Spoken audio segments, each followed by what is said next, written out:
Yeah, okay, so like I said, my main goal here was to do some sort of, some share in memory of Gedalia Dov Schwartz, who, as I mentioned, was really a leading posek in America, I would say in the modern Orthodox community, that one of the unique things about him was that he was really respected across the spectrum, really everywhere in the country, especially in Chicago, which is where he lived. So I figured that his psak that we really should focus on was the tshuva that he penned after 9/11 to be matir all the agunot whose husbands died without a trace in the Twin Towers. And at the time, he was the Rosh Av Beis Din, and therefore was the person who presided over the. It took, I think, about the majority of that year to really work through all the issues for all the cases, and really many poskim were brought in to discuss it, not just within YU and the Beis Din of America, but Rav Yosef was involved. Nehemiah Goldberg was involved. And eventually they put together, this is really an excellent volume if you get your hands on it, Contending with Catastrophe, which was put out by the Beis Din of America, which combined basically the halachic articles, hashkafic articles, theological reflections, tefillot that were written after 9/11. And put them into this volume. So what I want to do is quickly outline some of the complexities here, and then I gave you, again, because I didn't want to focus on the issue in general, I want to focus specifically on Rav Gedalia Dov Schwartz. I gave you his tshuva, which actually goes through the theory and then the policies used to be matir each one of the women, and he goes through them one by one. But to give you at least a framing of what we're talking about, so Ray Jachter in this volume summarizes, and most of this is available online, at least a slightly less edited version of it. But Ray Jachter wrote a summary of the issue. So here's the background.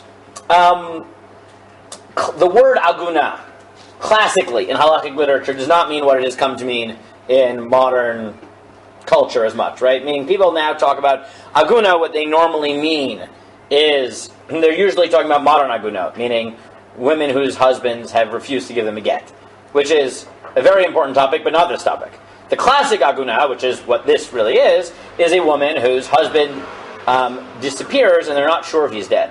And therefore, because they're not sure, she's stuck because her husband isn't there. But he might not be dead, so she can't remarry. Right? That's a classic case of aguna.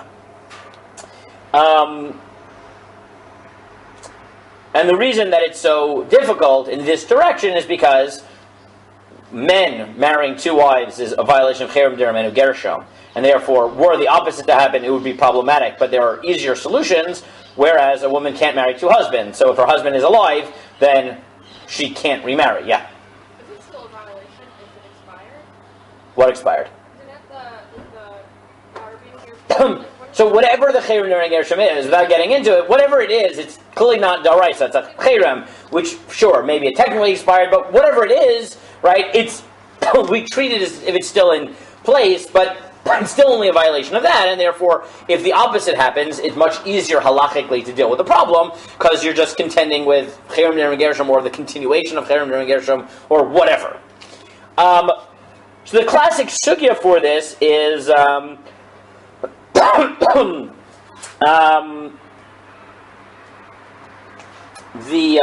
Gemara in Yevamot, which deals with the case of mayim she'en lahem sof, where the Gemara talks about water. Right, if a husband drowns in a pond, so then if he doesn't come up after a certain amount of time, you're allowed to let the woman remarry, because since you can see the borders of the water, you assume that if he doesn't, right, he went under water and you didn't see him come up for the amount maximum that anyone can live, so you assume he's dead. The classic case in halacha is what's called mayim she'ein lahem sof, right? Where he seems to drown in the ocean, right? Or something like that, meaning water that you don't see the end of it. Because then you don't know, he could have floated away. Right? So that becomes the shorthand for all cases of a husband who is lost, but we don't know if he's dead. Okay? Mayim she'ein lahem sof.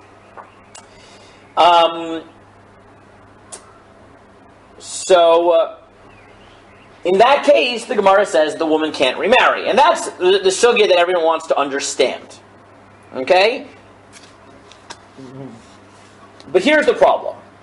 On the one hand, you don't want to be too machmir because you're playing with the rest of the woman's life.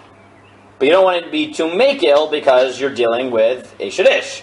Right? You're dealing with marriage and adultery and mamzerut and all the things that come with it. So it's a very hard place to be. And that's why here Jachter quotes the Samchaye, who says it's comparable to one who's running away from a lion and has encountered a bear. Right? As the battle has caught him from the front and behind. Just as he fears being lenient, so too does he fear being strict. But in general, the way the Gemara puts it is that Chazal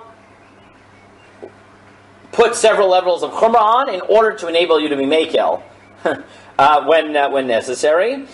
And in each generation, what you see is that poskim bend over backwards to try to be mekel as much as they can. And this is really celebrated throughout history. And in each generation that has a cataclysmic event where husbands are lost, poskim address it anew, deal with changes in the reality as they face it, reapply the halacha, and come up with a new body of literature that helps the next generation. So you have Rav Moshe Feinstein, who has celebrated Teshuvot after World War II, in the Holocaust.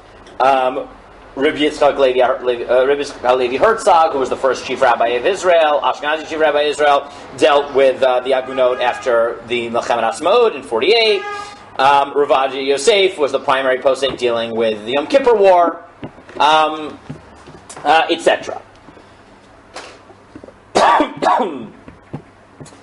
And in general, poskim, because of the gravity of the situation, are very hesitant to paskin by themselves. And the Aruch HaShulchan writes that, especially in complicated cases, rabbis try to get at least two other great rabbis to agree to their psak. And you'll see this, that Rav Gedalia Dov Schwartz is going to put his psak in, but they're signed on by Rav Yosef or Zalman Nechemia Goldberg, right? It was sent to leading poskim in the world to get them to agree. Okay, so now, what types of evidence, though, do we take into account? So here's the problem.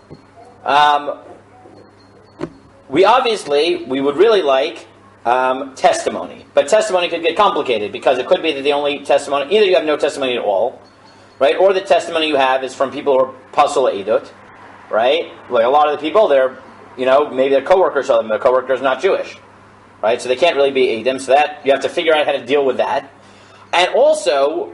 What happens if people might be inclined to lie, right? Because they, let's say, don't believe that the husband's alive, and therefore they want the woman to be able to remarry on her own terms, but they don't believe in halacha, right? Let's say the non-Jewish coworker, right? Forget the formal problem. There's also the problem that maybe they want to see their coworker's wife have a happy life, but they don't believe in halacha. They're Christian, whatever, right? They're atheist, they're whatever, right? So that complicates the way we deal with it. Another thing that you'll see in this is that poskim sometimes, especially when it comes to aguna issues, where you're dealing with Eshet Ish, sometimes in halacha, poskim are comfortable making a single argument. That's not the case usually in aguna issues. They try to pile on as many arguments as they can in favor of kula because you're dealing with very severe situations. Now, in the case of 9/11, a lot of the problems was they really had no evidence of whether the people died at all. They just know they were up on those floors, but they have no tangible evidence. They just assume. So the questions that came up to them were divided into certain categories. One was that in halacha, one of the ways you can figure out whether someone's dead is what's called simanim. Right? If you find the body within 3 days of death, so then you can say, oh, this is the husband's body, he's dead. What counts as a siman? So according to Shulchan Aruch, if you find the body within 3 days, and you have the face, so that counts. But if you find a body after 3 days, or you don't find the body with the face intact, then you can't use the body, because you can't tell that it's the person. Short of that, some of the poskim talk about things that are not the face, but what's called a siman muvhak. And simanim are divided in different categories. There's siman muvhak, which poskim say, some poskim say something like something that only 1 in 1,000 people have, and therefore if we see it, we can be pretty sure that it's the husband. But then there's like middle level simanim beinoniim that are neither, right? A common siman obviously doesn't help, right? He's white, great. There were a lot of people who were white, right? So, okay, I mean, great, right? He had brown hair, I mean, okay, right? Then there are like mid-level ones where that doesn't work by itself, but some poskim, like the Aruch HaShulchan, think that if you have a lot of in-between level simanim, maybe we could cobble that together to prove that the body was the body of the husband. But one of the major problems that you'll see that Rav Gedalia Dov Schwartz dealt with is, okay, that's the classic discussion. In the modern context, what about DNA? And what about dental records? Right? What about that? Because that we did find for some people. What do you do with that? Is that a siman muvhak? Or is it something that halacha never talked about? And therefore you don't know what to do about it. And you'll see that one of the questions that's going to be dealt with is the question of how do you deal with DNA, dental records, and the like, if you have that from the body. So that's one area of discussion that you're going to see in Rav Gedalia Dov Schwartz's Teshuva. Another issue is, what if you don't find the body, but if you find items that belong to the husband? So, in general, we're not makil on this, because we say that even a very rare item, maybe they lent it to somebody else, and Shulchan Aruch has no exceptions. However, the Chelkat Mechokek, because one of the commentaries on Shulchan Aruch, says that maybe if you find a unique object that people don't usually lend out, that could be at least part of an argument to be makil. So like a wedding ring or something like that, right? Which you wouldn't, is unique, right? If you had a unique one. Obviously not just a regular gold band, but if you had a unique one, and one that someone didn't lend out, because people don't lend out their wedding rings, so maybe that could be at least a sniff lahakel. And as you'll see in Rav Gedalia Dov Schwartz, this is one of the discussions as well, which is, do we rely on this kula? However, in many of the cases, you didn't even have that, and this was much more comparable to what we call the mayim shein lam sof. You didn't have a body at all, right? You didn't have a body at all. So as we said, when you have that situation, that's the classic case where someone is mayim shein lam sof. However, the Gemara, the Mishnah has a case in Yevamot Kuf Chav Bet of someone who says to witnesses, I've been bitten by a snake.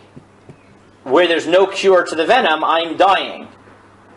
Right? And he said this to witnesses. And now the witnesses come back to Beis Din and they say, we saw such and such a person. He told us his name. He told us what that he was poisoned. Based on this, the Mishnah allows the woman to remarry. In the World Trade Center case, they had cases of a husband who stayed on the phone, realized what was happening, and stayed on the phone until he died, and said, right, I am on the 90 whatever floor, we are engulfed in flames, and stayed on the phone till he died, right? Does that count? Is this parallel to that case? Another factor that you find in the Gemara is what's called Yesher Ein Shalom Beinehem. Is that if you have a husband who you know that they were having marital problems, then we tend to be much more machmir, because we assume that even if it's unlikely that he escaped, right? If someone's having marital problems and he realizes the whole world thinks he's dead, that might give him an excuse to run away. So how do you weigh that into the equation? how much do you have to factor in what you know about their marital harmony? What if you don't know? Right? What if you don't know? Can you rely on Rove, that they were probably peaceful, at peace, and the like? Another factor, what about Roves?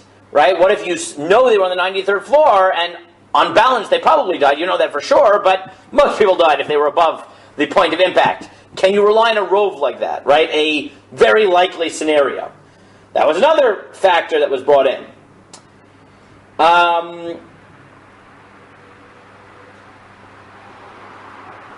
Now, so that was one of the factors that was brought in, and Rav Gedalia goes through historically how these things were brought up. Okay, give me, let's say, 5 more minutes to summarize this. Then Rav Gedalia summarizes that basically, even when you have, the husband has totally disappeared, there are 6 avenues for leniency that poskim over the years have basically combined in some variation or the other to come to kula. One is Tosfot writes that the reason that we're machmir mayim shein lam sof is because we think that the husband may have survived. But it is possible that we'll have a situation which is more extreme than someone seeming to drown in an ocean, where the chance of survival is even less than surviving the ocean, and therefore we'll count that as not mayim shein lam sof, but a case where the woman can remarry. Right? So that's the first possible argument that poskim say is an exception to mayim shein lam sof. 2, Rav Moshe argues that maybe mayim shein lam sof is only in cases where individuals were involved, but where there are large groups that suffer the same calamity, and we can have sort of a picture of what's going on there. So maybe there, the fact that we know, right, we have like much more than one data point, we can factor that in and say that the arguments of mayim shein lam sof are not exactly the same, which is one of the Rav Moshe argued in the Holocaust, that maybe, right, even though there were people who survived, right, because we sort of have a broader data set, and we know that the number of people who survived certain situations in the Holocaust was very minimal, right, maybe when you're dealing en masse, that's not the same calculus as mayim shein lam sof.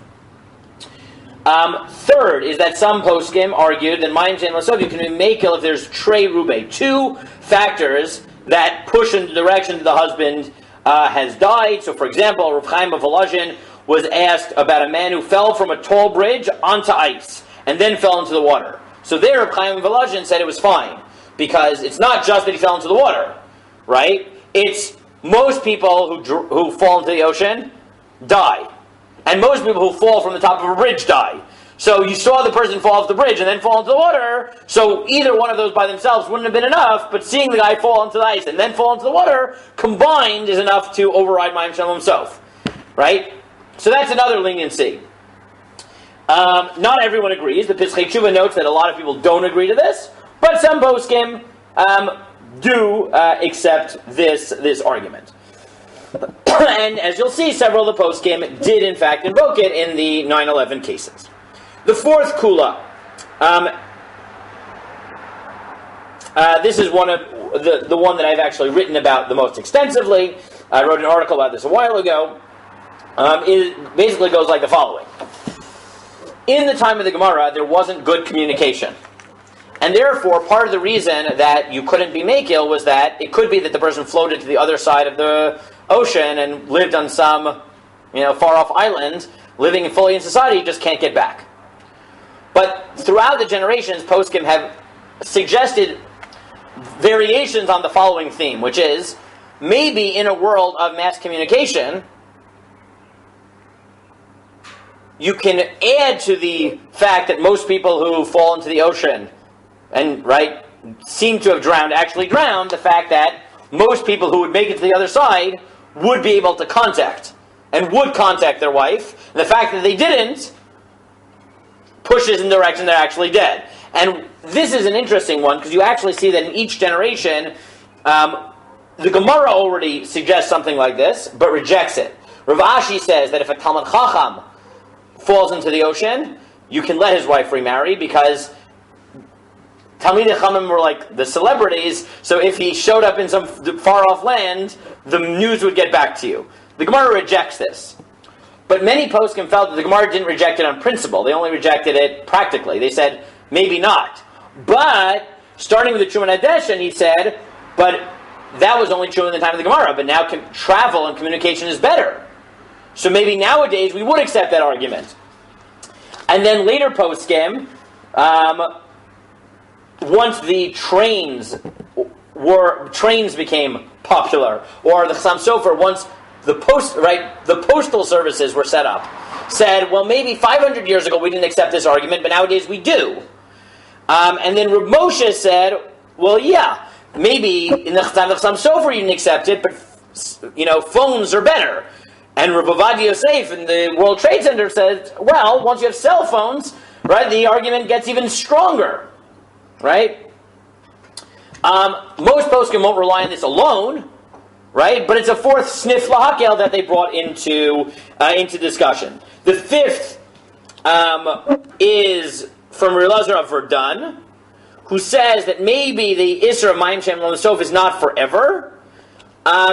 He thinks maybe it's only for a certain amount of time, right? That basically, when a husband falls into the ocean, we don't let his wife remarry immediately, but we will after, let's say, his example is 4 years, right? So maybe Mayim Shem Lo Sof itself is only a reason to delay issuing a heter, to just wait it out, but maybe it doesn't really mean that it's also forever.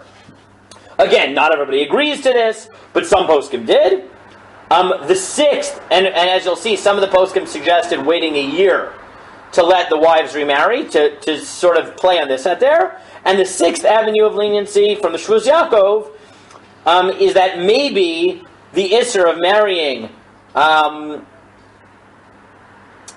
remarrying is only lechatchila, but b'di'evet, if the woman remarried, we would let her remain married. So that's another possible heter that they were mitzdaref. The last problem that you'll see is that in one of the cases, they didn't just need to prove that the husband died because he was in the Twin Towers. They didn't have direct evidence he was there at all. So they also needed to use circumstantial evidence to place him in the Twin Towers at the time of impact. And here there were in fact poskim. There is a history of poskim of relying on basically people's normal habits and patterns to determine where a person probably was at key moments. Okay? So that's the 20-ish minute background to the things that you're going to see. What I want you to do, I just printed out Rav Gedalia Dov Schwartz's Teshuva in English. See how basically these factors worked into it, and then we'll talk about Rav Gedalia Dov Schwartz's Kula and see what it means to be a Rosh Av Bezdin dealing with a really tragic, really cataclysmic event. How do you respond to that halachically? And I think his Teshuva is a really good example of the type of broad-shouldered, sensitive posek he was at probably one of the hardest moments in his tenure as the Rosh Av Bezdin. Okay, so what you have is his actual Teshuva translated from how he issued the heterim. Okay, so that's over there. Take whatever you need. It shouldn't take us too long to read it, talk about it afterwards. But read through what you can, and then we'll take 10 to 15 minutes to summarize how he brought these arguments together to solve the halachic problems that came up. So like I said, my main reason for wanting to go through this today was, as I mentioned, right, Rav Gedalia Dov Schwartz passed away a few weeks ago, and as Rai Jachter wrote in his eulogy, not as many people knew him. Rabbis knew him, right? And maybe in Chicago they knew him, but not as many, average Jews on the street knew him, because being the head of a bezdin is a different role, right? Most of your exposure is to the educated, or really to the rabbinic, right, community. You're dealing with those cases. People are coming to you, so people might not know you as directly.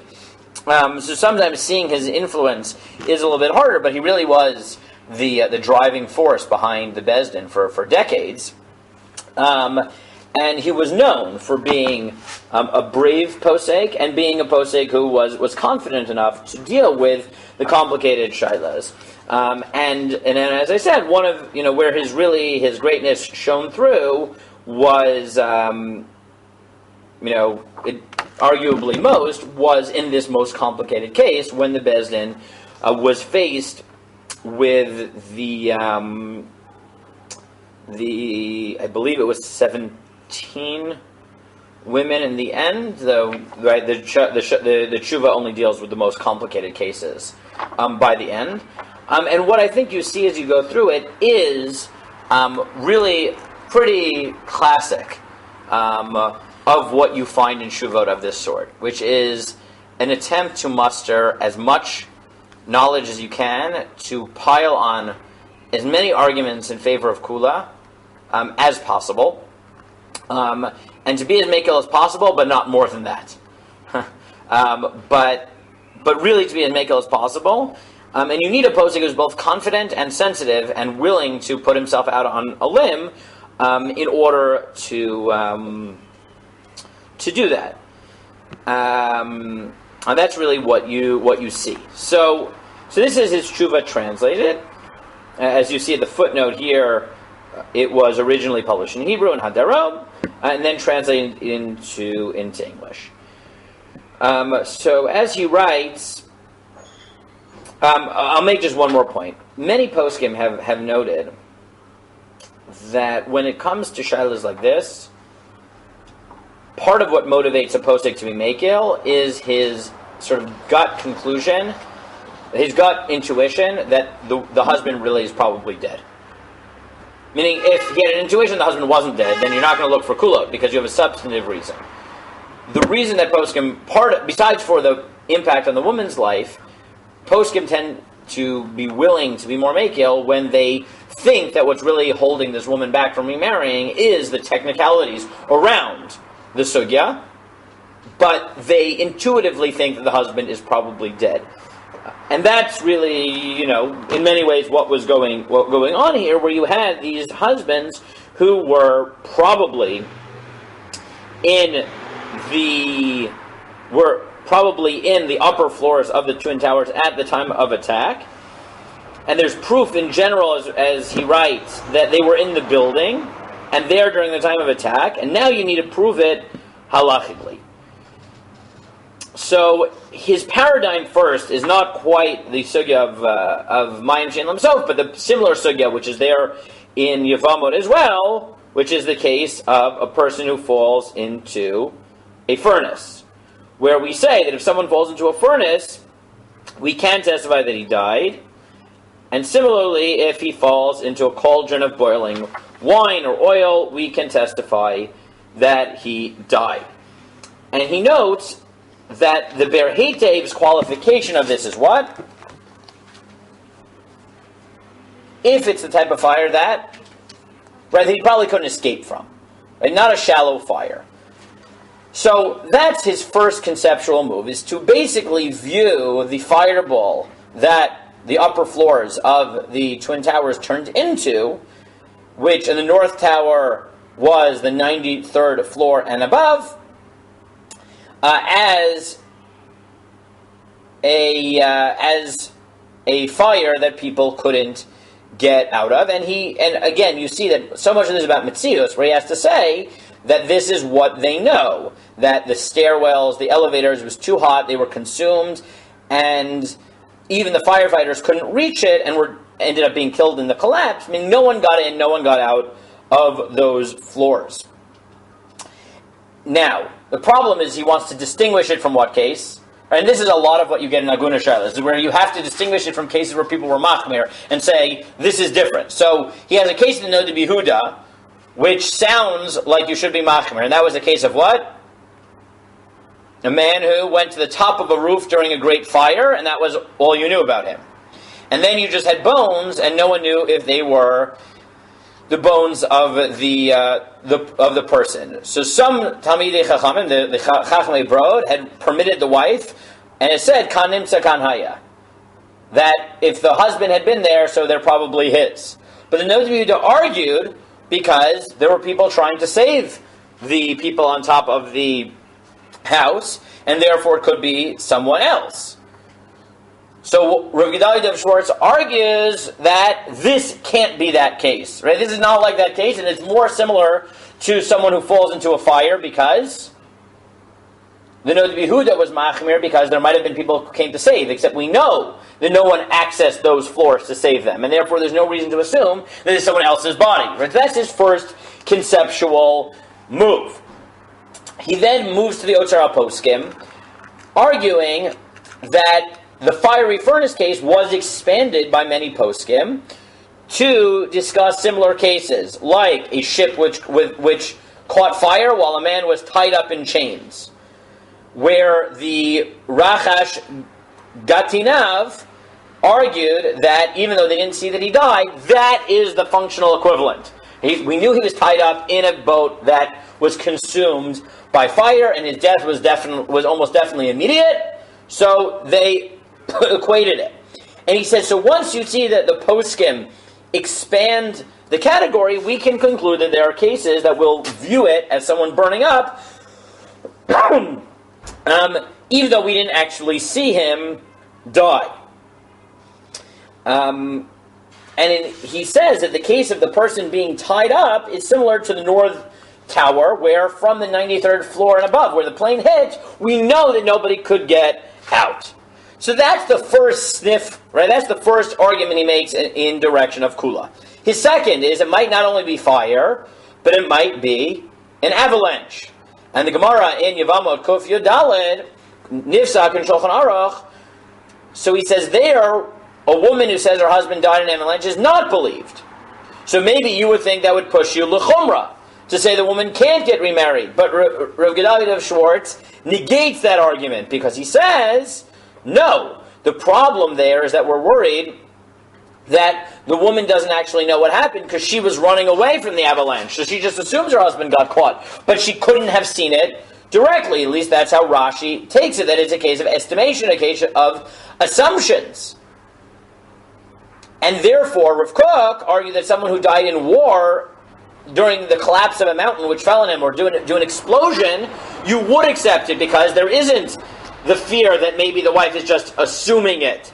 In this case, there's a rove which is better than Mayim She'en Lahem Sof. And therefore, building on Rav Kook, he says, in addition to the fire, anyone who didn't die in the fire died in the collapse of the building. So if you were in the part of the building where you couldn't get out, and you fell 93 stories, so this is a case in which you are buried under the rubble and couldn't have escaped, and therefore he thinks this is more like Rav Kook's avalanche, where, like the explosion in war, Rav Kook said you could assume that the husband was dead. And he said, especially here, where they didn't find any living person from that floor and above, for months, they only found crushed bodies. This sounds much more like Rav Kook's case, where he said you could argue that it is mutter to assume that the husband is dead. And you know, Tamarash Engel had a similar case where a husband was in a house where a grenade blew up the house entirely, where they found bones, and he said that he was willing to assume that it was the husband who died. Argument 3 is that the Kilat Yaakov, Ibn Ezra, and the Imre Yosher argue that if you see someone fall from such a high building that the fall itself would kill him, you're allowed to let the wife remarry. So here, at least the people above the point of impact were in fire, in avalanche because they were crushed by the debris, and at the very least they fell those stories, because now you can add another sniff lahakel, because we know that they fell from those floors. He then adds that normally the problem of being matir a woman is that you're countering the chesket eshet ish, the knowledge that she was married. He said here he thinks that this is all enough to override that, especially since we assume that these chumrot are derabanan, because fundamentally the chesket eshet ish is broken even when the woman falls into Mayim She'en Lahem Sof.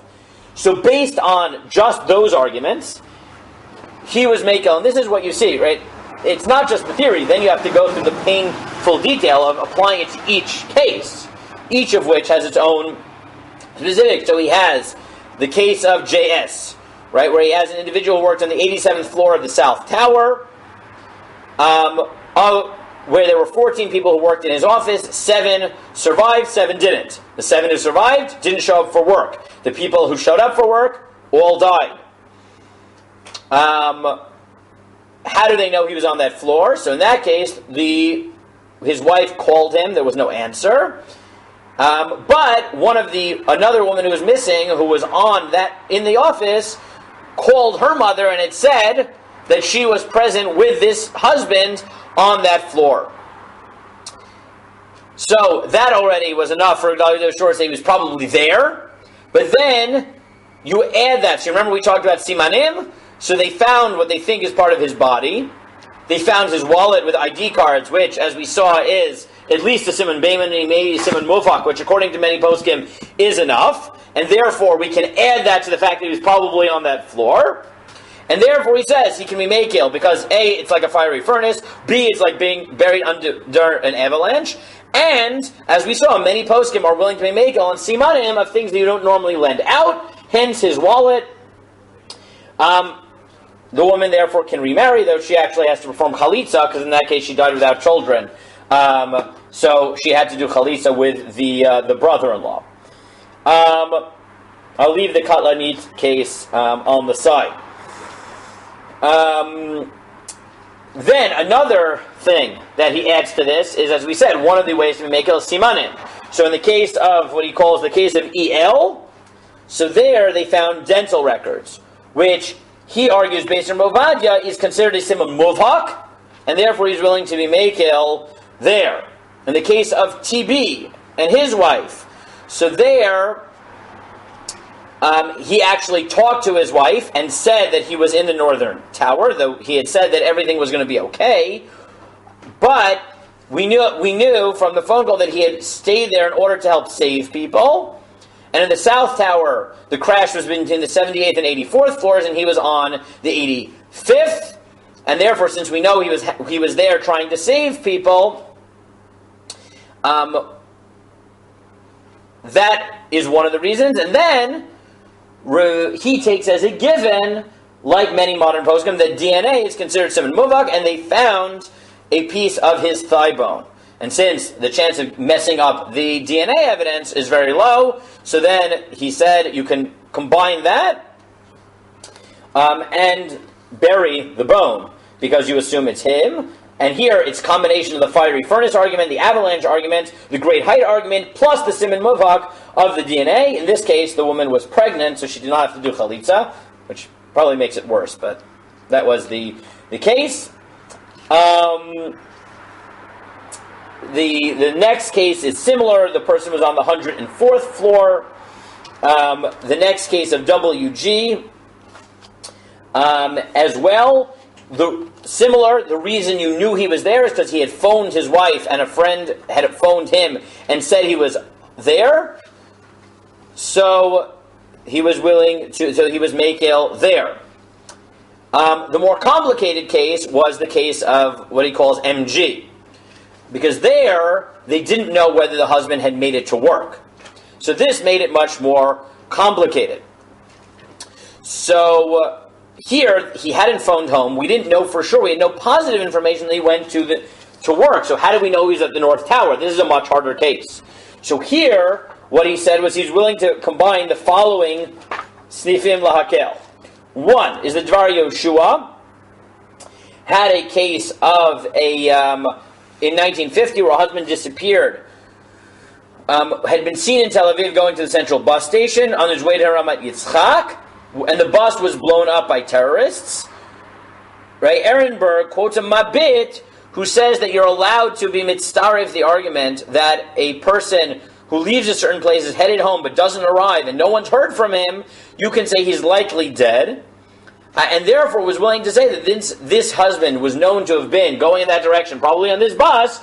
He was willing to say that case, we can assume based on his schedule, that he was probably in the dangerous place. So based on that, he's willing to say that since the husband should have been at work at that time, at least that will remove you from her being a chezkat eshet ish, being assumed to be married, because the rov will remove that, so at least move it to a derabanan.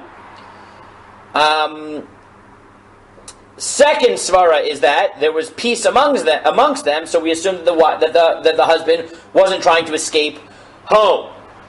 And therefore, the fact that he didn't show up at home adds to the assumption that he probably is dead. The next line of argumentation he got from the Askel Avdi, where a brigade of Haganah soldiers went over a certain bridge that ended up being exploded. And in that case, again, the poskim allowed the wives to remarry, because we know they went there, and there's no reason to assume they ran away. He added here the fact that we did have the evidence that he used his Metro card at the 42nd Street Port Authority between 8:12 and 8:17, which, by that schedule, would have gotten him to work by his normal time, which would have placed him on a floor where he would have definitely died. Combine that with the fact that the government was willing to assume that the person was dead, he said that means that, that's not direct evidence, but that means that there's at least a basic assumption floating around that he's probably dead that we should at least take into consideration. With that, he was willing to be mekil, but then they got better evidence and they got DNA, so combining all of that, he was willing to be mitzaref and be mekil. They had one case of a person who was on American Airlines Flight 11, where simply the fact that we had evidence that his ticket had been given in, which meant he was probably on the plane, that he felt was enough to say that it's the case of the fiery furnace which you can't escape. Then there was another case, DS, which was similar. He didn't put new arguments there. And then the last case of ML, again, the husband had actually called his wife. She pleaded with him to leave the building, but he said he wasn't going to. He was going to help people escape and help them. So we knew he was there because he was acting heroically. So the combination of knowing that he was there, plus we ended up finding DNA and fingerprints, and some of his clothes, his driver's license, work permits were found. So combining the siman movak. Now this person was on the bottom floor. He was on the bottom floor, so you didn't have the avalanche case. You didn't have the falling from a great height, but he said, because you have a DNA, you have a siman movak. The fingerprints is another siman movak. The personal possessions is another siman movak. And since he said that he wasn't leaving work, as he told his wife, it may not be falling from a great height, but it was an avalanche, right? Because he said he wasn't leaving, so you have good reason to believe that he was underneath the towers. And that was the sum of it. Now, what I think you just see is what it means, right, to be a dayan under these circumstances, to be combining, to realize that you're dealing with eshet ish in the end of the day, but you're also dealing with the rest of this woman's life. So you have to have the confidence to, on the one hand, muster as much of the halachic data as you can, combine as many kulot as you can, but then have the confidence to say it's mutter, and live with that decision. Right? That is the mark of a great posek. And you have to be the type of person who has that knowledge and experience that you're willing to take that on your shoulders. And especially in Aguna, those are the type of poskim get involved. Now, as I said, one of the things that poskim will often do is, in order to bolster their decision, they'll get other poskim to agree, and that's really what you see throughout this book, where Willig signed on it, Rav Zalman Nechemia Goldberg signed it, Rovadid signed it. They have other kulot that they were mitzaref as well.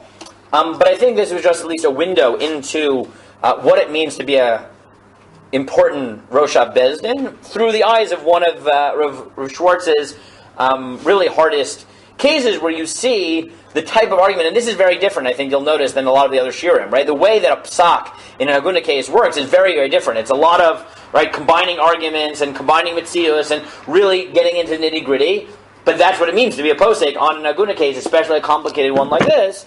And at least seeing the arguments that he made and the contribution he made to helping these women continue their lives after that tragedy should be Le'ilui Nishmato, because Klal Yisrael really did lose a very important posek and leader when he passed away. So I'm glad we could at least look at one of his tshuvot, understand a little bit of the complexity of the issues. L'zecher Nishmato. Okay, we'll.